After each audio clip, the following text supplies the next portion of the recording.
So, one of the things about this income inequality, it's become a big thing in the news, right? Occupy Wall Street has one of the kind of foundational ideas that they brought to the table was that there's this increase in income inequality, and much of it's driven by the top.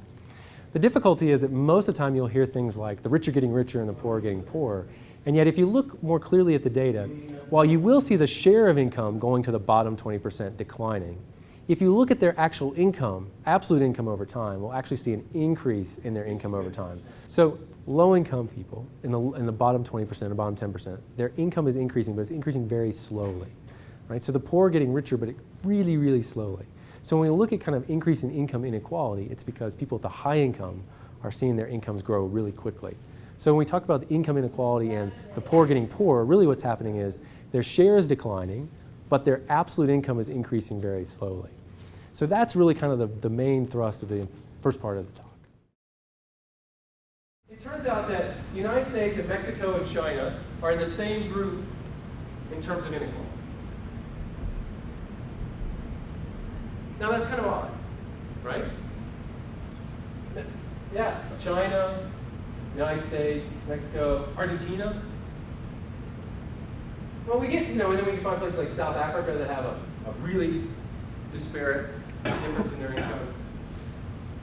So your first question is like, well, that's odd. And the reason why that's odd is, notice, we haven't said anything about what it means to actually the experience that people have when they live in this country, right? And notice, I'm only talking about inequality within a country. So notice the variation of income within that country. Wouldn't it be cool if we could actually say, wait a second.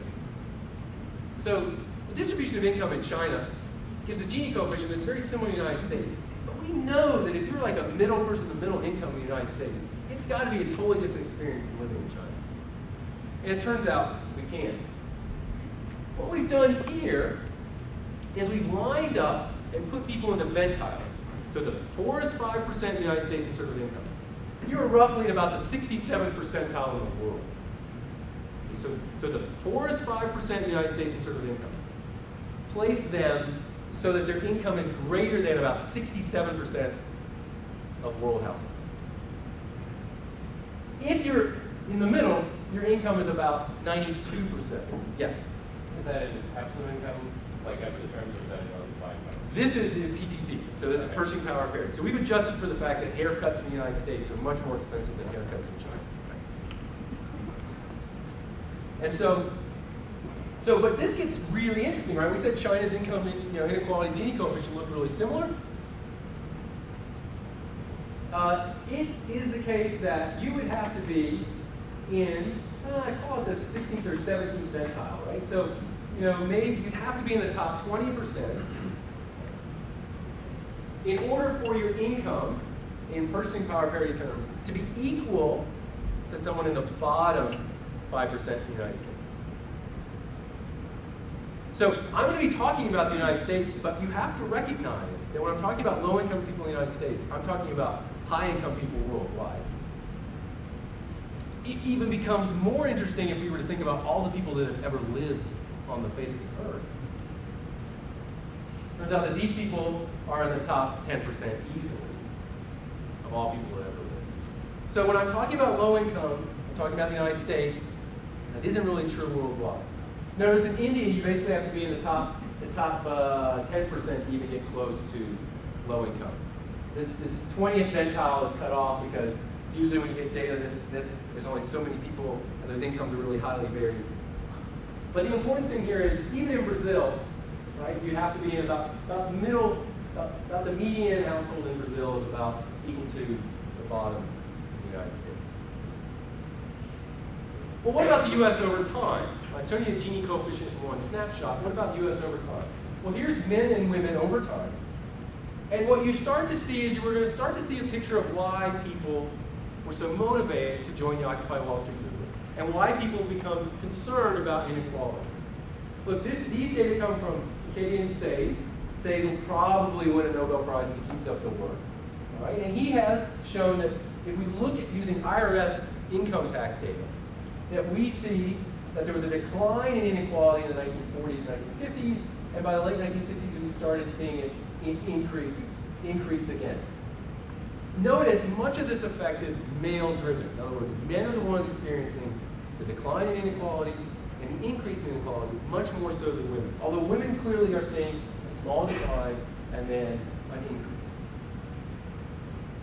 Well, that's the Gini coefficient, but what does that mean in terms of share of incomes, right? So now I'm going to move from the Gini coefficient measure to percentiles, and I'm going to look at the share. What fraction of the income is earned by the group that I'm looking at? I'm going to put these in 20 percentile groups, so the bottom 20%, the lower middle, the middle, upper middle, and the top. We have 5 groups representing 20% of households. What does it look like? Well, here we go. If you're in the bottom 20%, the share of income that the bottom 20% earned in 1967 was about 4.4%. It has slowly declined over time. When you hear people say the poor are getting poorer, this is exactly what they're showing. They're showing you the share, the fraction of earnings going to the lowest income households, the bottom 20%. If we look at the next group, 20 to 40 percentile, you'll see that this group too has seen a decline. We saw it about 11%, and now it's just below 9%. If we look at the 60 to 80 percentile, so let's skip the middle, we finally get to a group whose income represents greater than 20% of the total. So it's not until you get to the upper middle do you find a group whose share of income represents greater than 20%. If you look at the top, it starts about 44%, now it's about 51%. When you hear people say the rich are getting richer, this is what they're usually talking about. The rich are getting richer, their income share is increasing. But that doesn't tell us what the experience these people are living through relative to this group. So what you want to do is you want to look at the absolute income of these groups. So let's look at the bottom 10%. If we look at the bottom 10% absolute income, we'll see that their income actually has increased over time, growing from about $9,600 in 1967 to about $12,000. These are in real 2011 dollars, so we've adjusted for change in prices over time. Well, that tells a slightly different story. Right? The poor aren't getting poorer. Their incomes are growing, not fast, not very quickly, but it's growing up, right? The poor in this sense aren't getting poor, their incomes are just growing very slowly. If we look, the reason why their share is declining is because, let's look at the top 10%, the 90th percentile. Starting at $88,600, it's up to $143,000, $144,000, right? So the income is growing really quickly for high income people. So the reason why the share is declining for low income people is because their income is growing, but it's growing at a slower rate than the upper income. The rich are getting richer really quickly, and the poor are getting richer slowly. That is a much more precise way of saying what we're experiencing over time. But you may say, hey, let's focus on these top, because it looks like all the dynamic is taking place in the top 10%. So why don't we look at the share of income for those people and break it out by different groups there? Well, it turns out we can. I doubt I'll say hey, I wonder if we could do this. No, sorry, we can't. If you look at the 90th to 95th percentile, notice they started, this goes back to 1927 data, goes from 9%, so there's 5% of the households, incomes represent 9% of the total. It's gone up to about 11%, 95th to 99th percentile, 11 to about 13. But notice where all the action is. It's the top 1%. There's a reason why you heard a slogan that says something about we are the... Pardon me?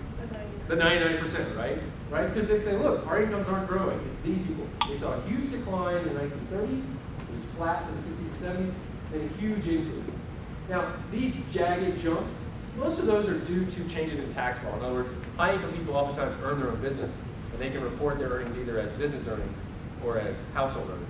And depending upon the treatment of those taxes, they may change how they report it. It just became more favorable to report it as household earnings as opposed to firm earnings. That's why you see some of these jagged. But the main story is you see this increase in the share of income. Well, who are these people? Well, it turns out, 2008, we can look at who these people are. And why stop at the top 1%? And you look at the top 0.1%. So it turns out that, hey, there's actually some teachers up here. There's some professors. I'm in there. You would have to earn approximately $300,000 a year.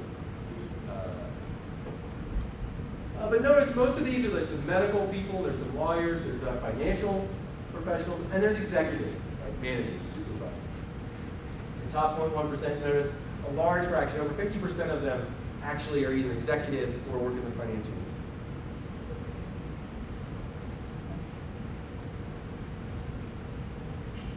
Just to kind of hit home what's actually taking place, I'm going to show you some data that look at the 50th percentile versus the 10th percentile over time. All right, so I'm going to pull out 50%, 10th percentile person, put their income over top of each other, and divide. And then I'm going to wait the next year. They're going to reset. I'm going to pull out the 50th percentile person and the 10th percentile person and look at that fraction and see what happens over time. Turns out that it hasn't changed much. In the 1960s, 1970s, that people in the 50th percentile, their earnings went up a little bit, but then it's been flat from about 1980. I think this too also plays a big role. There's some angst, right? If you're in the middle income and you don't see that you're seeing any kind of increase relative to the bottom, you become somewhat concerned. This is for men, and actually there's been kind of a slight decline here in the last couple of years. This is for women. We see an increase for women, and it's flat again. One of these is for full-time employment, one's for hourly data. If we then do this for 90th percentile over 50th, what we'll see is all the action is here. The rate of increase has grown. The people at the top have seen their incomes leave the people in the middle. All I'm basically repeating here is the story is high-income people are seeing their incomes grow really quick. And it's the high-income people that are driving this inequality that we're measuring. Here it is for women as well. Very simple. So that's income. So what about wealth? Well, it turns out wealth is trickier to measure, but one thing that we can show you is the fraction of ownership by wealth categories, by wealth groups, looking at stock value ownership. Because stock prices are changing all the time, so and they're traded a lot more often, so we have more robust data in terms of measuring, and this tells you the story. Look, the top 1%, they owned about 40% in 1983. Now they own about 60%. Their shares declined somewhat in terms of ownership, but the 90th and 99th percentile have seen a huge increase in their share ownership. It was only about say 30%. Now it's up to about 45%. Notice the bottom 2/5, even the middle fifth, own very little of the stock. Their share of the stock ownership is very small. But notice that hasn't changed much over time, right? That's not something new. That story's been similar across time. If you look about it and you look at it in terms of like a slice, here's U.S. data. The highest wealth quintile, the top 20% earn 84% of the stock. The next group, about 11%. And notice this group, these third, fourth, and fifth, they earn less than 5%.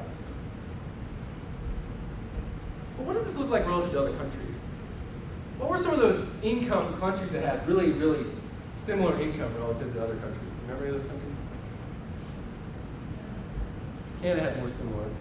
What were some of the ones? The Scandinavian countries. Remember income? Germany, Norway, Sweden, right? I wonder what their wealth looks like. That's the United States. That's Sweden. Did you see the change? Do you want me to go back? That's the United States, 84. That's Sweden. Turns out the wealth distribution in Sweden for that top group isn't that much different. And really, all the difference is, watch the second quintile. It's 20% for Sweden. It's 11% for the United States. That's really the big difference. In other words, their wealth inequality isn't much different than the United States.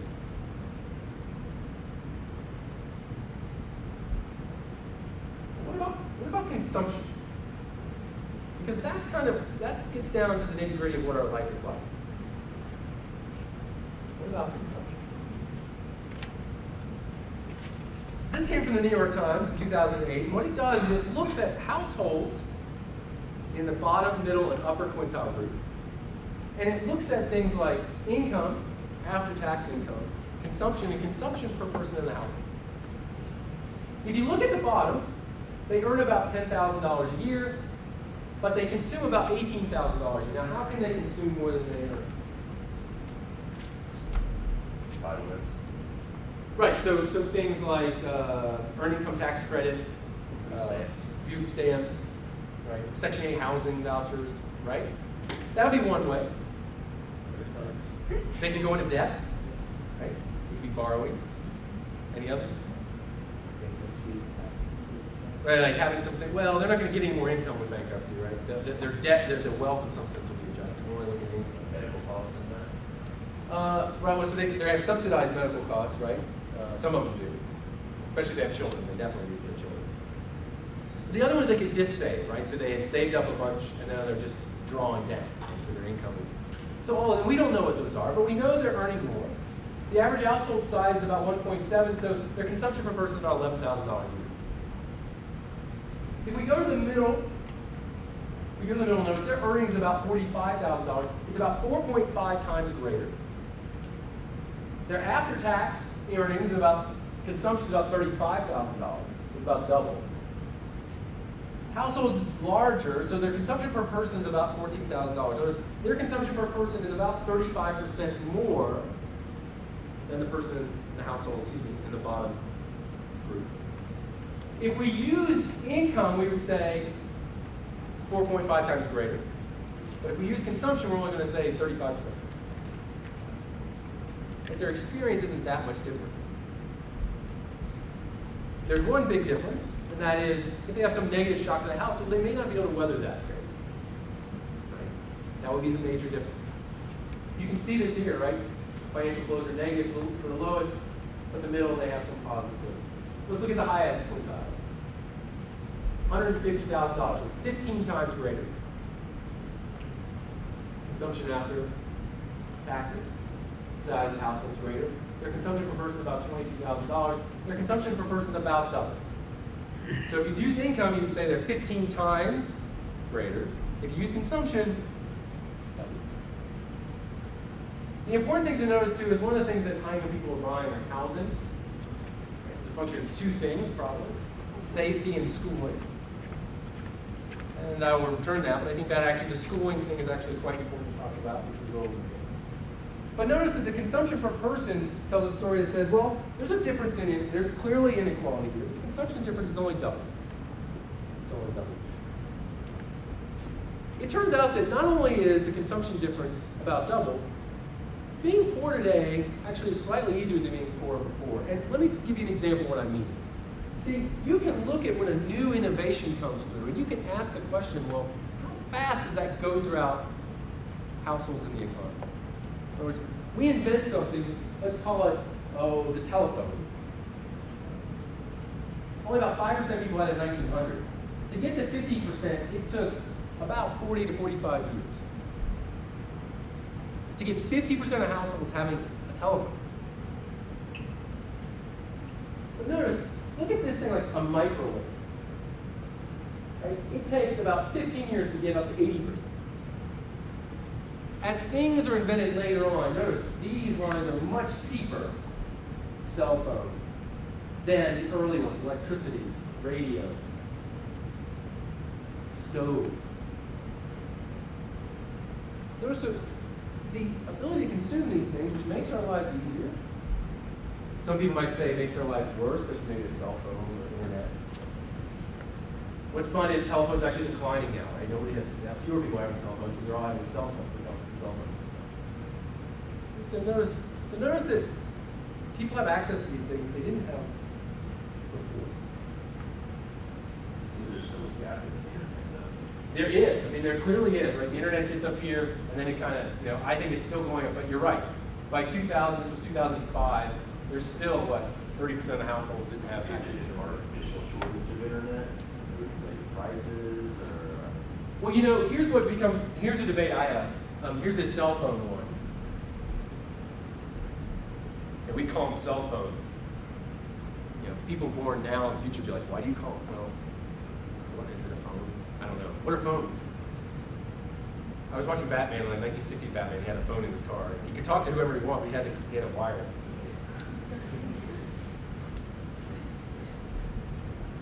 Well, those are all snapshots. Those are all fuzzy snapshots. What we'd like to do is we'd like to be able to follow people over time. We'd like to be able to look at households in a certain part of the distribution and ask where they end up a few years later. Right? See, we live in a really dynamic world. And ideally what we'd like to do is, pick somebody out there. I don't know. We'd like to track their income over time. Maybe some professor. Right? And what we'd like to do is we'd like to see how his life has changed over time. It turns out that if we take Professor Padilla before he was a professor, and we stick him in the distribution in 2001, he was in low-income distribution. Why? Because he was in graduate school. His income was low. He was maybe teaching one class, and he had a stipend. But it put him in the bottom 20%. My first year in graduate school, I earned $9,000. Right? That put me in the median, right? 2006 of the bottom quintile. But it turns out that over time things change, right? He gets a visiting professorship here at Metro State. He graduates, right? Then he gets an assistant professor position, right? And his income goes up. He gets promoted, becomes interim director of honors. He gets associate professor, right? And over time, we see him moving throughout the distribution. And that's true for everybody. Notice, some of these people at the top have fallen. Some of these people at the bottom have gone up. We live in a dynamic world, and so that fuzzy snapshot doesn't cut it. What we need is the motion picture. It turns out we can. If we look at people who started, households that started in the lowest quintile in 1996, and then we check back up with them in 2005, we'll see that about 54% of them are still in the lowest quintile. But that means about 45% of them have moved somewhere else, and the only way they can go is up. 23% of them are in the second, 11% in the middle, 8% in the fourth, and there are 4.3% of them that are in the highest income quintile 10 years later. What about the middle? The middle group, turns out about a third of them are still there 10 years later. Some of them have fallen, 26, 11. Some of them have gone up, 20, 10. So people are moving in that distribution all the time. So when we talk about income inequality as a snapshot, we're missing the fact that Professor Padilla and I were in the lowest income quintile in the early 2000s. We're not there anymore.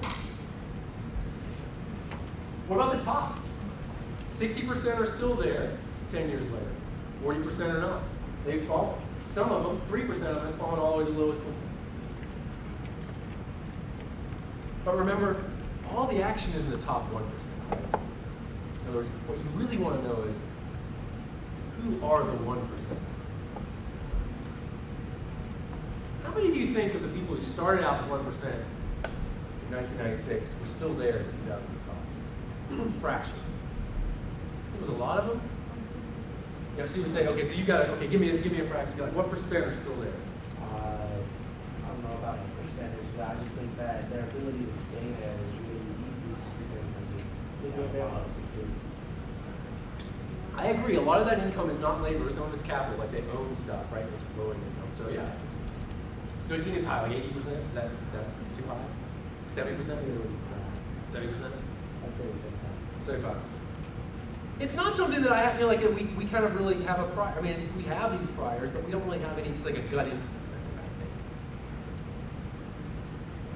It turns out that 40% are still there 10 years later. 60% have fallen. Now, where have they fallen to? Many of them have fallen to the 90th percentile, right? They haven't fallen a lot. But it's tough to stay in 1%. Right? In 2008 data, that's over $300,000 a year in income.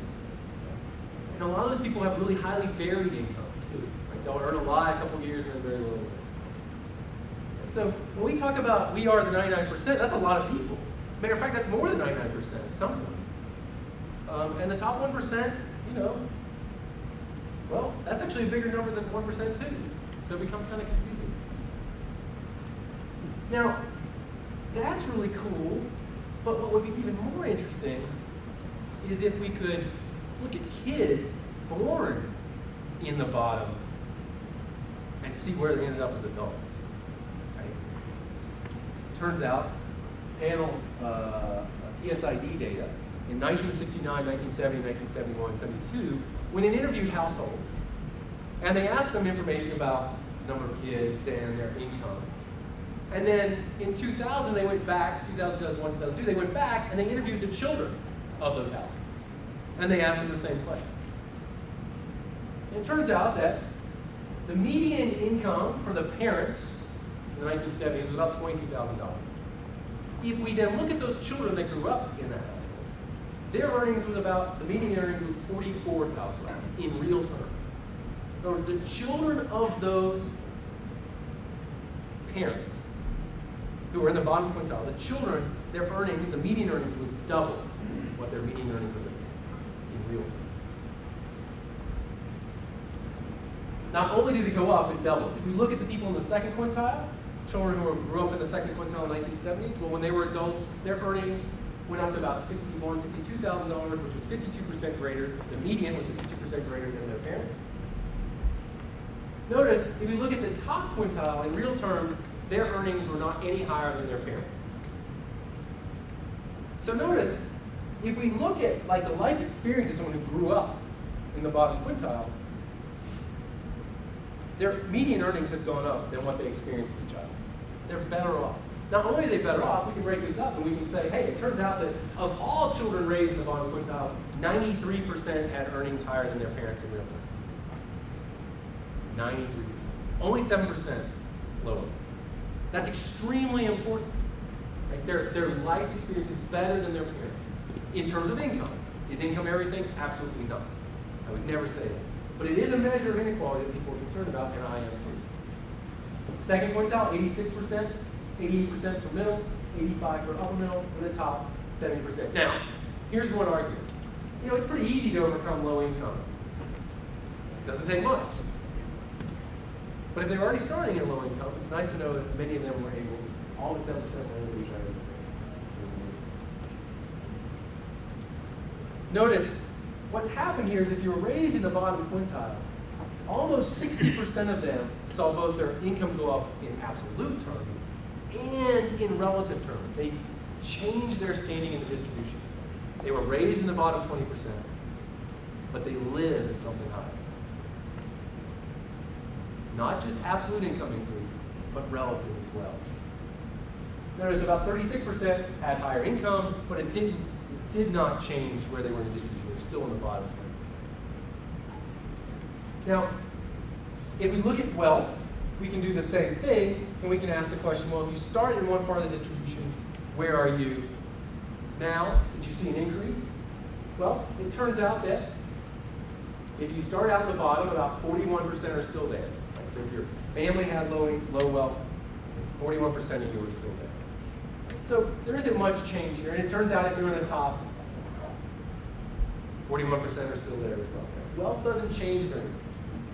But again, wealth is a function of both the income flow and the consumption over time. So less dynamic process there. If you were raised in the bottom quintile, 72% of them had higher wealth than their parents. In other words, not only in income are they better off, but 72% of them are better in terms of wealth. Less so as you go up in the distribution. About 50%, these are son calculations, have income. About 50% have wealth, that's higher than their parents. Well, that only gives you one part of the story. What we may want to do is look at black and white differences. Now, I'm going to use black because that's the term they used in the 1970s study, which in order to stay consistent, they had to use in the 2000 study instead of African American.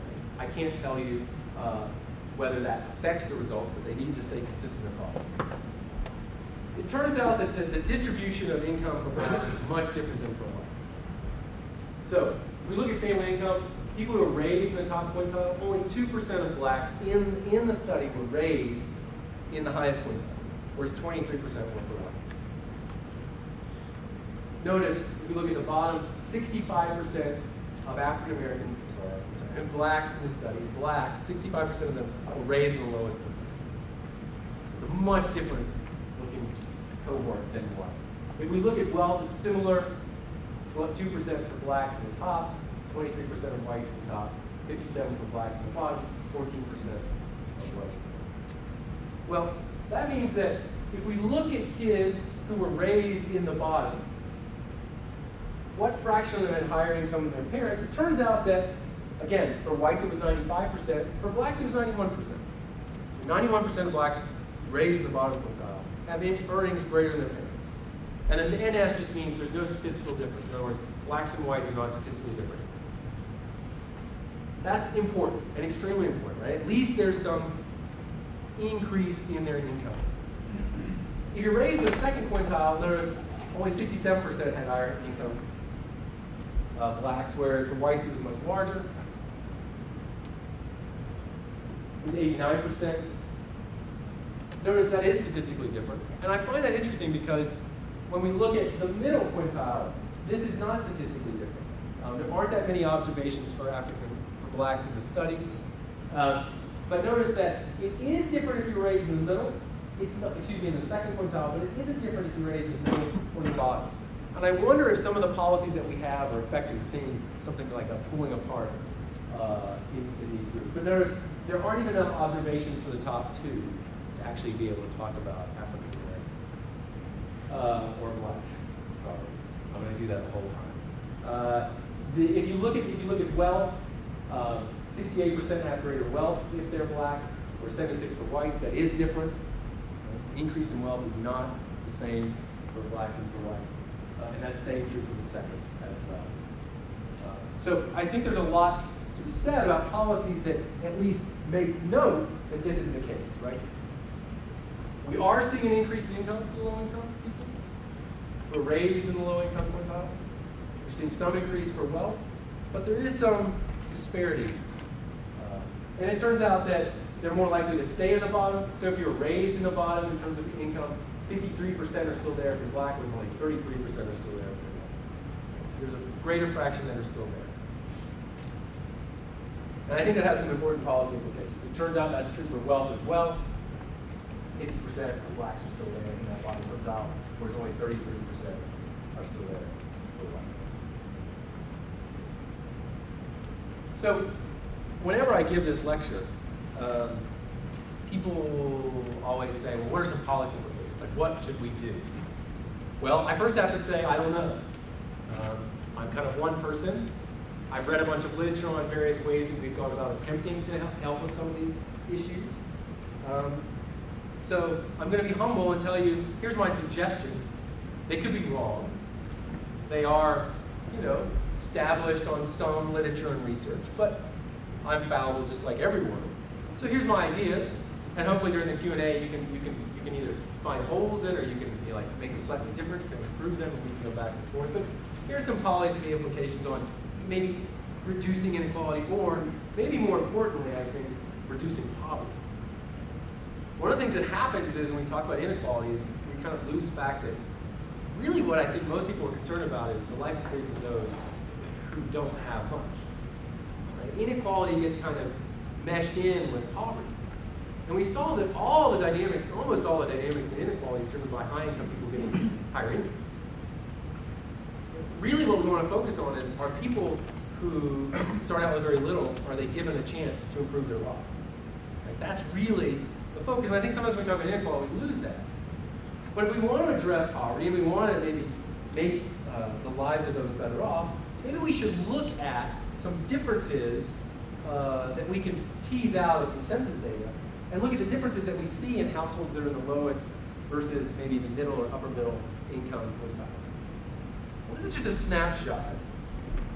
And what it does is it says, let's put these groups and talk about some characteristics. A couple ones that are important here is that, let's look at the mean number of earners per household. So this is the mean number of earners. So the mean number of earners per household in the bottom quintile is 0.4. So they have less than a half a person working. If I go out here and we have over 2 people working, so there's at least 2 people working in a typical household. 61% of households have no earners. No. Whereas it's only 3% for this highest. These individuals typically are not married, right? Single parent households make up a huge fraction, 4/5, whereas that's much lower for the high income. So maybe that has something to do with it. Yeah, it's true, age, they're usually slightly younger. It's kind of hard to policy implication on that, it's kind of tough. It speed up people's aging behind. Look at the full-time work, very few full-time work. Notice this education, right? Over a quarter have less than a high school degree. So it looks like, maybe something to do with working, maybe something to do with education. So let's jump to the education. Remember, households that have high income were spending a lot on housing. Right? And one of the reasons is because they were sending their kids to better schools. Well, it turns out in the United States we have this really funny situation. Schooling is both financed, i.e. there's taxes taken from people and given to schools, and actually run, i.e. the workers in the school are actually government employees. And that's not true everywhere. Some places make it so that, the funding is private, but the government operates. Some places have it to where the funding is through taxes, but private entities operate. And in other places, it's both privately funded and privately operated.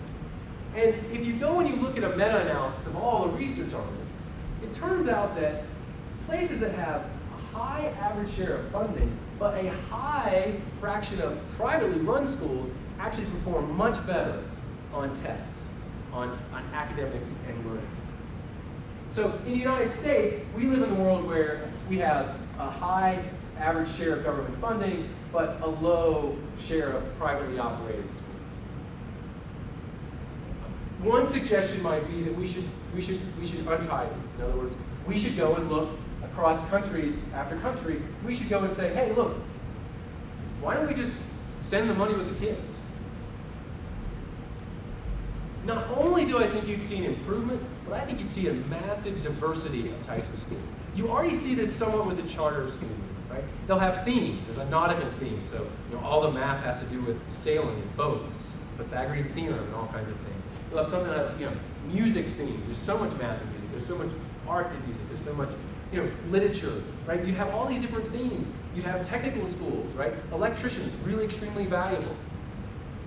Right? You would see a diversity of these options that would come out, and I think you'd see a much better outcome from the children because if you're upset with that school that's privately operated, there will be another. And just the threat of removal will change some of the ways process takes place. So that would be one. Send the money. Some people would advocate that it should be privately funded and privately run. I'm saying, hey, give me a step in that direction. I think the important one here, the data shows that high private share is really important. Let's go back again. Single parents. Single parents clearly are the ones that are seeing this, are likely to be the lowest income. I think one of the sources of this is two important legal structures that Eric Holder may have started to address recently. And that's both the war on drugs and the 2 or 3 strikes out, you're out. In other words, we have people who, have been caught with recreational drugs twice, and unfortunately, they have to serve a minimum sentence of, say, 5 to 8 years, simply because it's a second offense. They're not violent, they're not causing a problem, but guess who those people are likely to be? They're likely to be men, and they're likely to be minority. And you're removing them from households. You want to make a household poor, you remove one of the potential wage earners. Done. It's pretty simple. It turns out we've done a lot of this. Notice, violent crime in the United States, this is all indexed, so you don't have to worry about it. The y-axis. They're all indexed in 1980. Right. Here's property crime. Pretty flat after about 1980. Here's violent crime. We see a little tick up in 1990s and then down. Here is the incarceration rate.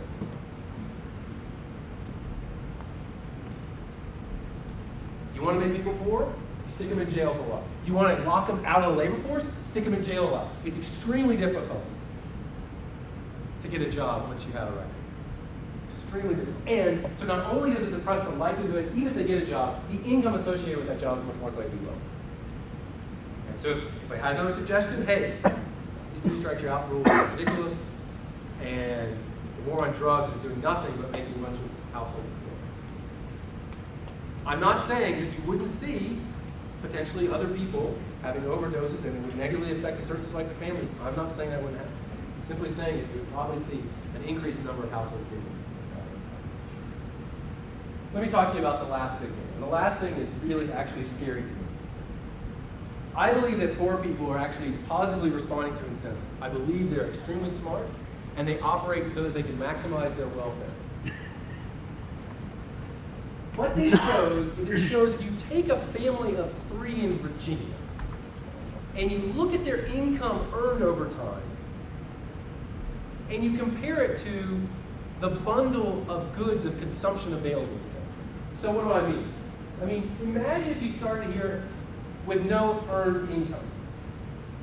It turns out that through various government programs, we have given them assistance up to as though they're earning $35,000 a year. Right? So what do they get? Well, they get things like food stamps. They get things like Section 8 housing vouchers.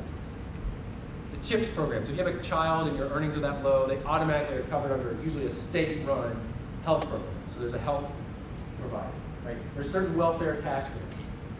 But notice, these are all means tested, which means as you start to earn some, you start losing some of those programs.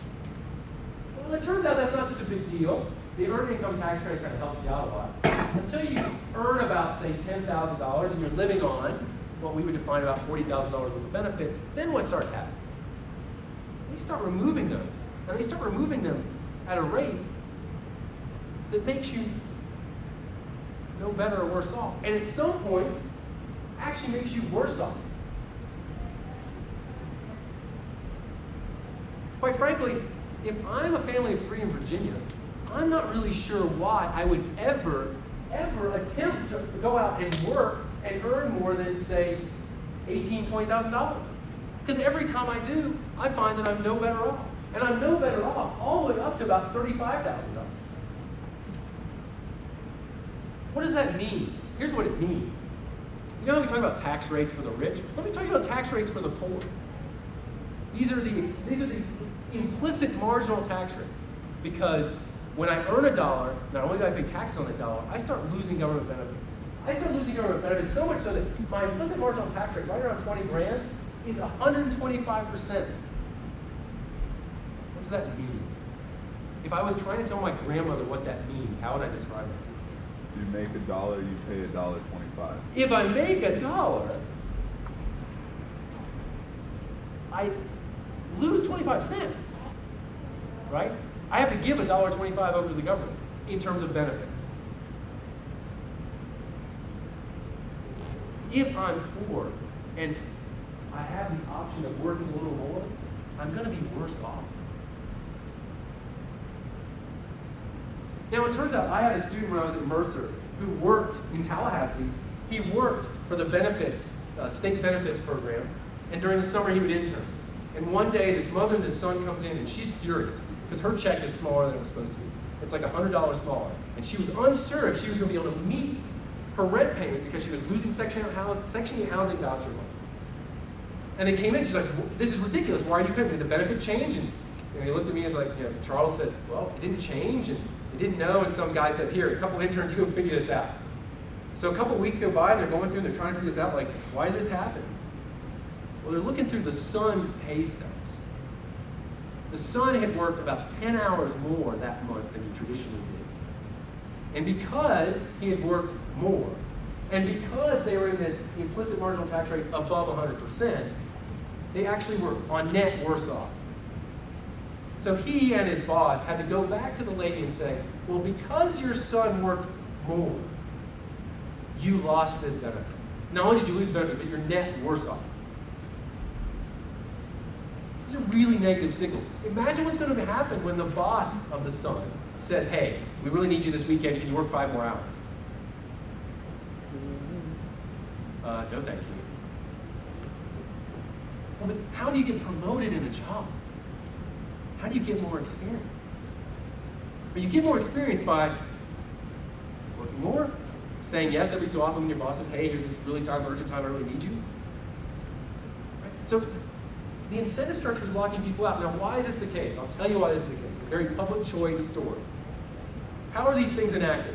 Well, there's a whole group for homelessness. We need to raise housing vouchers. Who's for more homelessness? Nobody. They go on the state, they say, okay, we need to pass this and we need to help with increase this next section of housing voucher, but we need to make it means tested because we don't need people earning $70,000 to get it.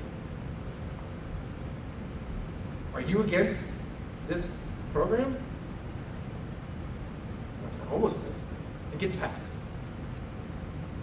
As if it's in a vacuum. And then someone over here says, well, we need to make sure that children have health care. Who's for children without health care? Raise your hand. Nobody. It gets tested, but it's got to be means tested. We should pull it back at some thousand, maybe $30,000. These things get layered on top of one another. Right? And they're created as if they're in a silo. And they are created in a silo, but people don't live in silos. And so we end up with a situation where, because these programs are created, we have locked people in those. It's amazing to me that so many people who are in the start out in the bottom of the quintile actually make it out. It's amazing. And about the only reason they make it out is because they aren't married and they don't have children, right? Because notice, this is based on family of 3. A lot of these programs, you're not eligible if you're single, right? So you end up living something like this. Much smoother transition. So we need to be really careful when we do that in terms of designing programs that help. So I think the 3 things I would focus on, and I'm happy to hear more because I'm always like to hear more. We need to look at schooling. I think we need the funding to go with the children at least. I think we need to revisit the 3 strikes you're outlaw. I think the war on drugs has been a failure unless your goal is to build prisons. And I think we need to be really very, very careful about designing these programs. Thank you, and I look forward to your questions. Thank you very much.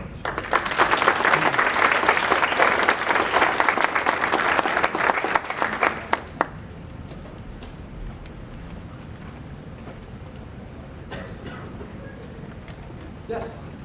So your third proposal is to smooth out that transition in government policies when you are transitioning from receiving benefits to making too much money where you receive benefits? If I live in the clouds and I can, yes. Okay. I mean, actually, I think the most palatable one, I think, to all parties, which would probably make them all somewhat upset, right? So if I think it's somewhat realistic, so this isn't my dream world right now. It's just kind of like pseudo-realistic. I would say, basically, just guaranteeing everybody is $7 grand. Everybody. I don't care what your income is. I mean, imagine if you and 3 of your friends want to get a 2-bedroom apartment somewhere, right? You all instantly show up with $28,000. Because what it does is, it says, look, people who are poor may need the assistance, but I don't want to distort their choice of working more or less. We already do that enough with income tax the way it's set up, right? I especially don't want to distort people who need experience, who need to go out there and get experience to improve their life later. I feel like we're kind of running them into this door. And it turns out the Affordable Care Act, Obamacare, is actually going to make this worse. Because it turns out it's going to be higher up in the distribution, like at $40,000. But it turns out that they're going to remove the benefit all at once. So in other words, you go from a situation where you get totally subsidized health care for your family to not getting any. So there's going to be another wall created by that federal program. So we got to be very careful about one. So that would be my pseudo-realistic world. Yeah, question. So did I hear you correct? You wanted to make schooling private. Is that correct? I wanted to make my first step would be all of the provision, the actual operating of the schools would be private operation. That's right. The funding thing, well, I think, again, in my ideal world, I think we could set up some kind of privately funded system. I don't think that would realistically fly in a lot of scenarios. But I think if you had private schooling, you would end up with a much larger diversity in the type of schooling. Yeah. So I mean, are you proposing that children pay for their schooling? Is that what you propose? So I would say my initial proposal would be the children get the money. Like if we tax people at the county and state level, however we do it, right? That child can show up to any private place and say, I've got 10 grand coming from the county, right? So the children aren't actually funding it, but the school's operated by a private entity, right? Yeah, I just don't understand how that would work, I guess. Well, think about, okay, so how do we do food stamps now? Okay, here's how we do food stamps. The government gives you like $300, $400, depending on your income, to go buy groceries, right? The grocery stores aren't operated by the government, right? The producers of food are not government operated, although we could say they might be beholden to certain special interests that give them subsidies, right?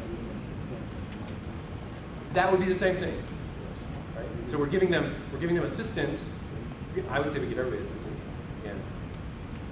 But the schools are operated privately. Nobody would be government employees. Okay, so you want to give kids money to go choose a school that is privately run, is what you're basically. That's right. Yeah. And I think you would see a larger set of unique schooling available that I think would actually be more beneficial to the students. There are reasonable people who disagree with me. Absolutely. Yeah. Along the lines of that, would each kid be given the same amount? Because I think that's one of the issues right now with the voucher system is kids get back what their parents paying, kind of thing, which would be not an equity of opportunity for poor kids versus rich kids.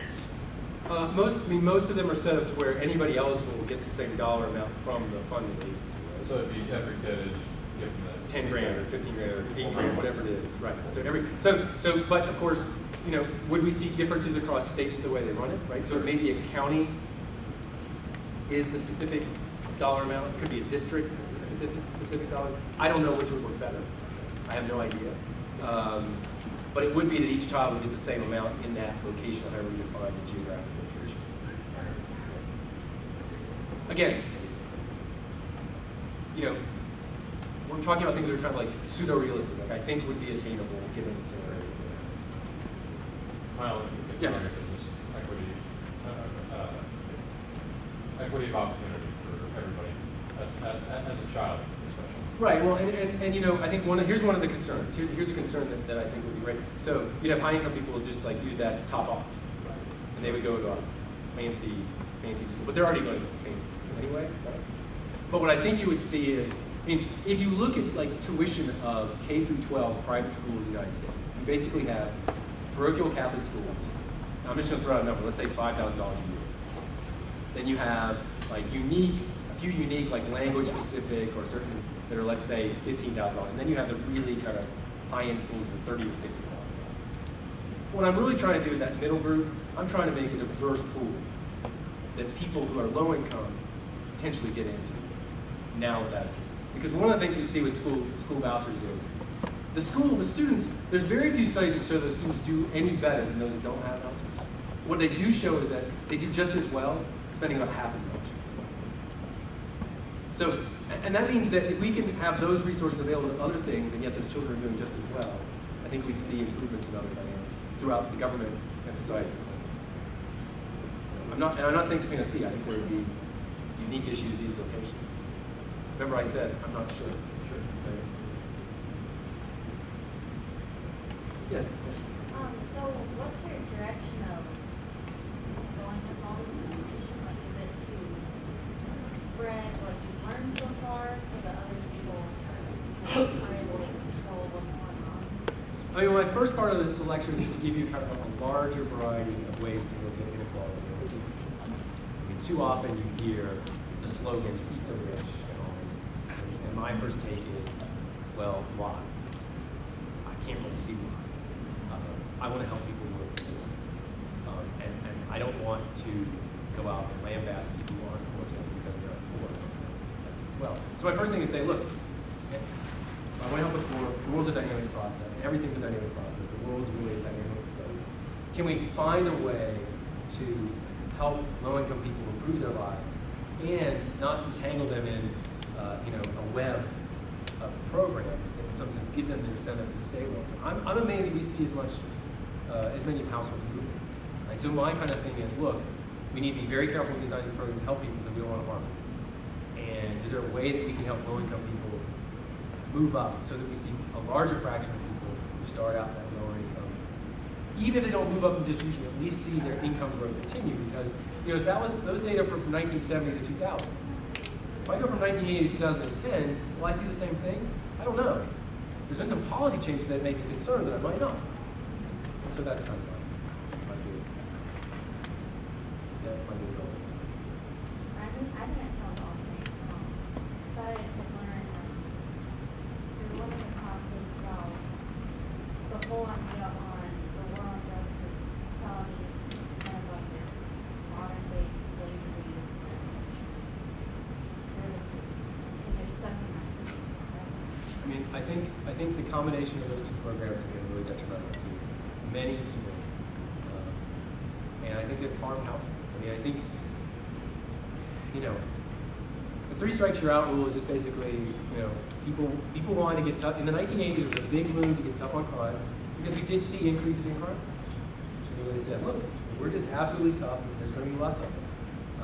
Turns out it started the rate of increase had actually stopped when they started doing this. So, I think that, and some of the argument, and Stephen Levitt would come along and say, look, the reason why you saw the increase in crime is because you had all these drug laws, and so basically people were trying to establish their local drug court. And there were no set property rights, and how do you enforce your property rights if you're a drug lord? You take care of them. So, I think the war on drugs is definitely a bad policy. And Holder recently said he's going to kind of reduce the enforcement of certain rules. And on one hand, I'm really happy about that, but on the other hand, it's a policy of, executive branch just has discretion. Like, well, we don't want to enforce this one because we don't like it. I mean, what happens if the next guy gets in and goes like, yeah, I just don't think tax rates should be above 10%. So if you don't pay your taxes over 10%, we're just not going to enforce that. Yeah. When looking at percentages for class mobility, either positive or negative, really, especially when you're looking at like the lower 20 percentile versus just the 1%, people, the amount to make up the 1% might have a 60%, where they don't stay, but that group is a lot smaller people, right? Yeah, absolutely. So it's kind of hard to say that when you're looking at percentages that you're actually getting an accurate scope of the magnitude of when it comes to population that's actually affected by this. I mean, I admit that when you start looking at a smaller share, it's hard to compare 20% versus 1%. Right? I was basically trying to give you what was your prior, what you think of 1% versus what it really is. The other thing about the 1% is it's huge in variation. I mean, it's huge, right? So another way to think about this is it would take a huge reduction. If you're sitting somewhere in the middle of that, it would take a huge reduction in terms of dollar to actually kick you out. Right? I mean, you'd have to go from you're sitting at $500,000, you fall to $300,000, you're still there. You'd have to have your income would have to half, $250,000 decline to get you out. But that's one person. That's one person. Versus million people.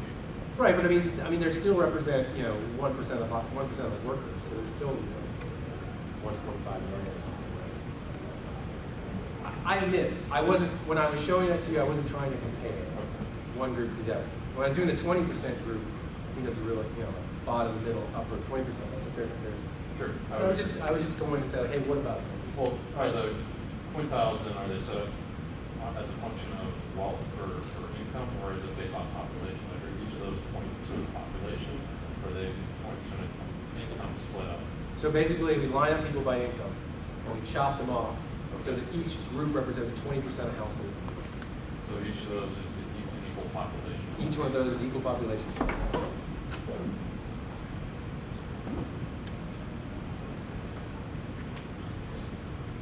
If there are any questions, I'd be happy to talk with anybody afterwards. I've enjoyed it, and I look forward to chatting with some of you afterwards.